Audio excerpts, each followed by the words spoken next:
এত বড় কথা কিভাবে পারিল কহিতে, শুনিয়া আমি পারিনি সহিতে। শাদি মুবারক রে।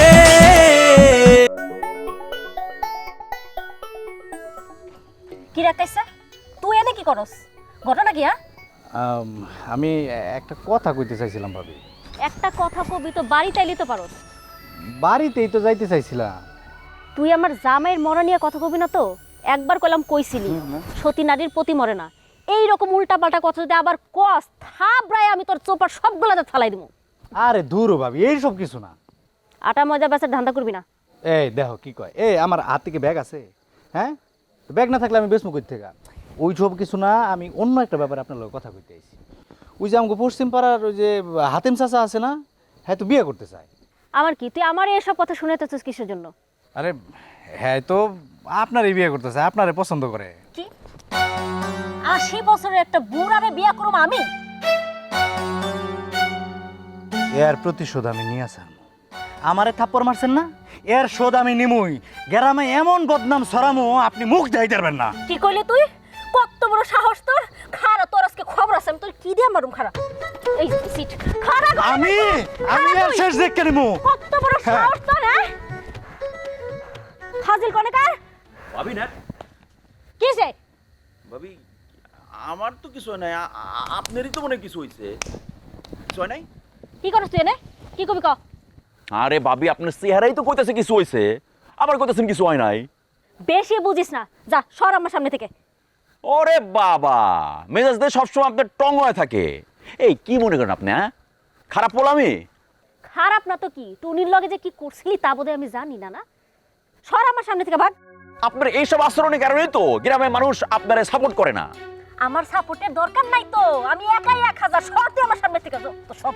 ওরে বাবা রে বাবা, হাহ, চোরের মায়ের আবার বড় গলা।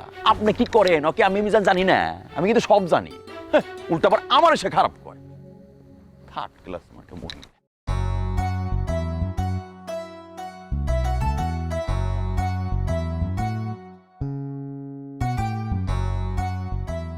এ কি ভাইজান, তোমার হাতে লাঠি কেন? ঘটনা কি?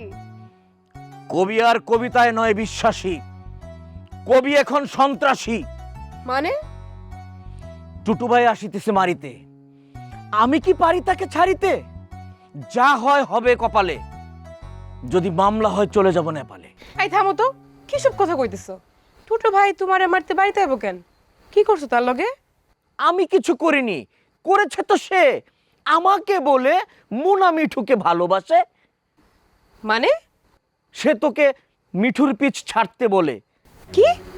হ্যাঁ, এত বড় কথা কিভাবে পারিল কহিতে, শুনিয়া আমি পারিনি সহিতে।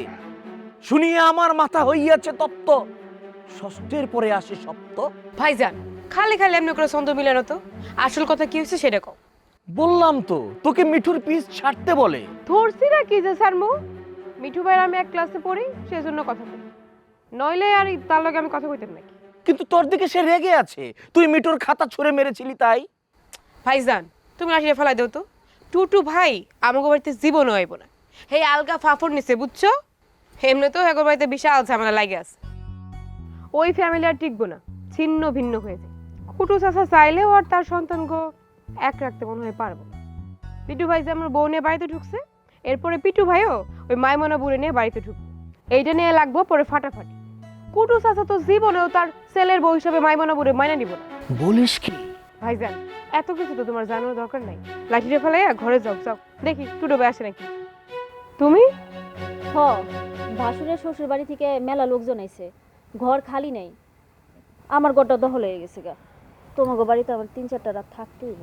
হ্যাঁ, সমস্যা কি? তুমি এখানে থাকো। আমি তো পূর্বেও বলেছি তোমার সন্তান সন্ততি নেই, তোমার ভাসুররাও তোমার উপর প্রসন্ন না। এখানে থাকো, সমস্যা নেই। কেন এখানে থাকবো কেন? পরে ওই বাড়ি দখল হয়ে যাবো না? কথা ঠিক বলেছিস বোন, কিন্তু কাজলার ভাসুররা না ভালো না। ওর যে অংশটা আছে সেটা দিতে চায় না, খুব ঝামেলা করে। যাও তুমি ওই খালি ঘরটাতে গিয়ে থাকো, যতদিন তোমার সমস্যার সমাধান না হবে এখানেই থেকো। জামু যাও, কি আর করার, বিপদে যখন পড়ছো তখন তো উপকার করতেই হইব। খালি আমাকে বিপদে ফেলাইও না। তোমাকে বিপদে ফেলবো কেন? আমার কি কোনো বিবেক নাই? ঠিক আছে, যাও ঘরে যাও।